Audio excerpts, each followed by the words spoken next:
to beat New York. You know?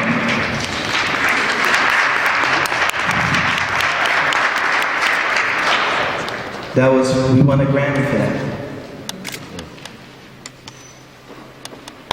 You know? No.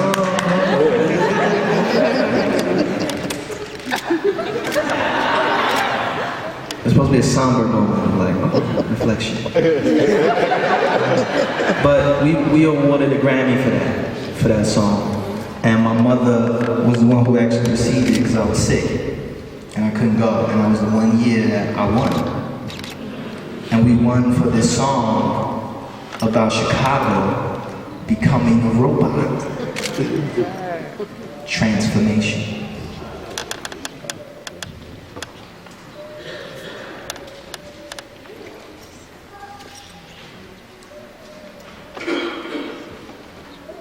They call it soul food. Soul food has it's actually physically a part of me, and it's probably physically a part of a bunch of y'all out there. If you got like a thigh,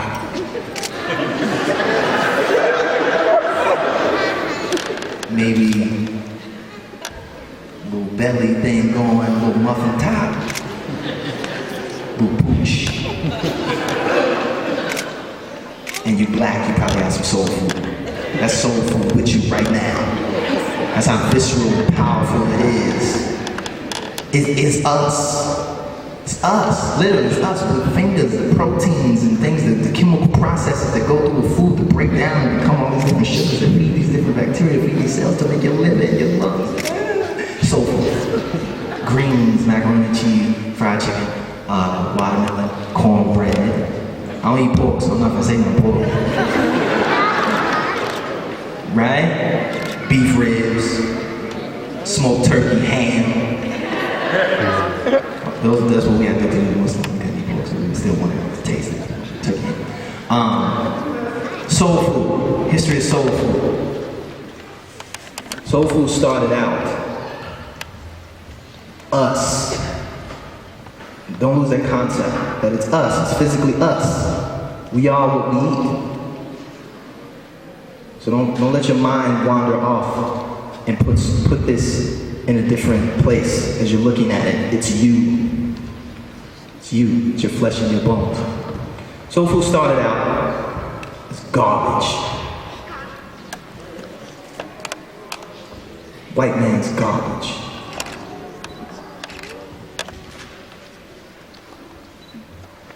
Transformation, yeah, started out as white man's garbage.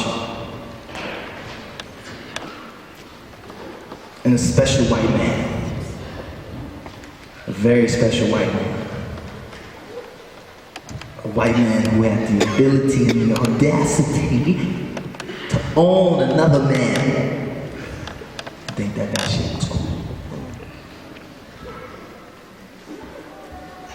That ownership. Shouting.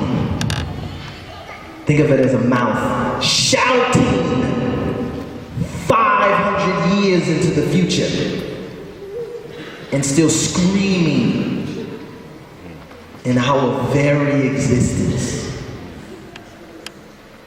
The reason that we are even here is the audacity of a man who feels that he has the God-given right to own another man.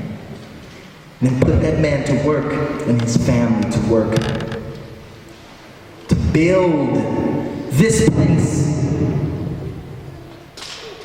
Physically build it. Physically build it. Make it. Construct it. And let those constructions, let Monticello stand for hundreds of years as a pillar of the success of this experiment. The duality of it is being the greatest scar on the face of the earth. That's Monticello. That's your White House.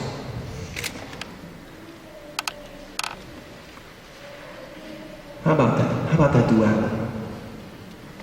It's the pillar,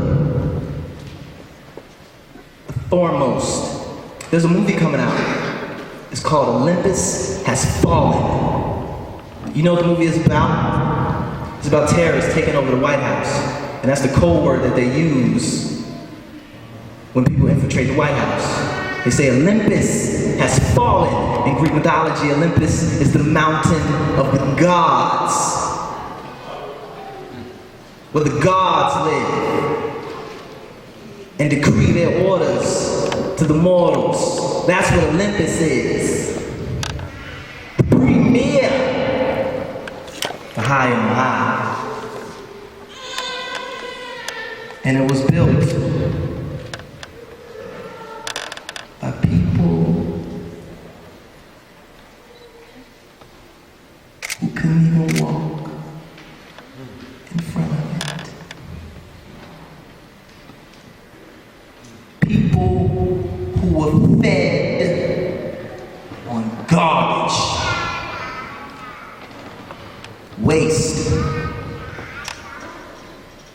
the untouchable parts of the animal. It's where your chitterlings come from. Give that to these people. It's not even calling people. It's calling it the occult. Give it to them. They figure it out, they figure it out. They don't, they don't. We only need them to be about 23, 24. We don't need them for a couple months anyway, for the planting season, and then for the harvest again. So we go back and get some more. Did you know that the majority of the slaves from Africa went to Brazil? They didn't come here. Do you want to know why that is? Is it easier to get to Brazil from Africa? I think it's actually easier too, because it's just a direct thing across. You ain't gotta go up. Just go straight across. You wanna know why there's so many slaves in Brazil? Only about 5% of them actually came here. More than 50% went to Brazil. The reason there were so many slaves going to Brazil is because there were so many slaves dying that they constantly had to replenish the supply of slaves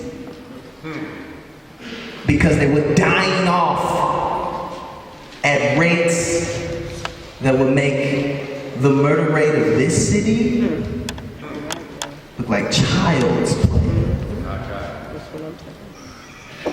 on a daily basis. Working in the sugar cane to produce sugar cane by hand is one of the most deadly things that you can do. The chemicals will kill you. These people were handling that shit by hand. And they were dying by thousands, millions. And what did they eat to reach the ripe old age of 20? 19, 18, 15, 14, 13, 12, 11. That's your age expectancy. 11 years old. We only need you for the season to reap. And then you can die. And we'll replace you with somebody else. What did they eat? They ate garbage.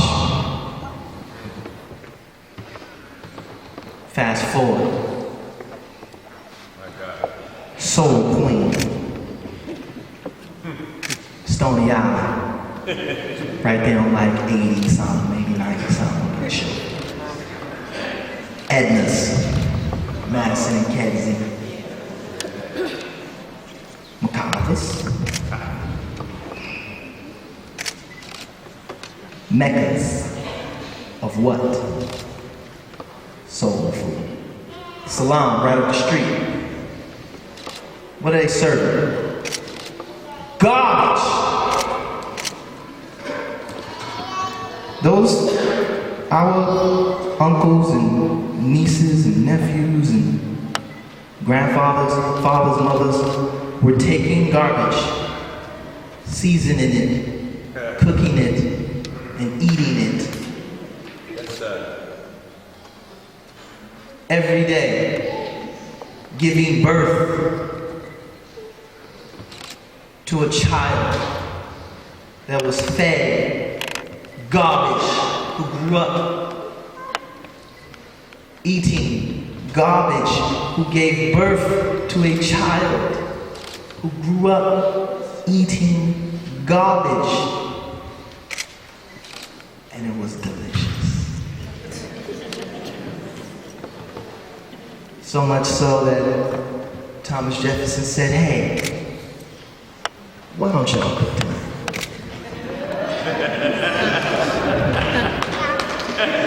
Cook me up some of that garbage so I can put it on the table at Monticello, this big, nice, wooden mahogany table that's 16 feet long that seats 30 people, with silver pulled from the guts of some mine in South America where people, slaves who died. With these nice plates that I got from London, that I paid for with big-ass bales of cotton that you grew.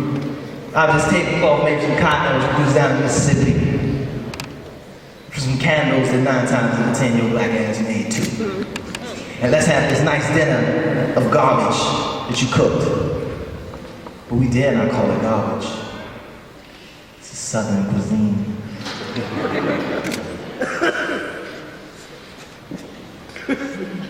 Transformation.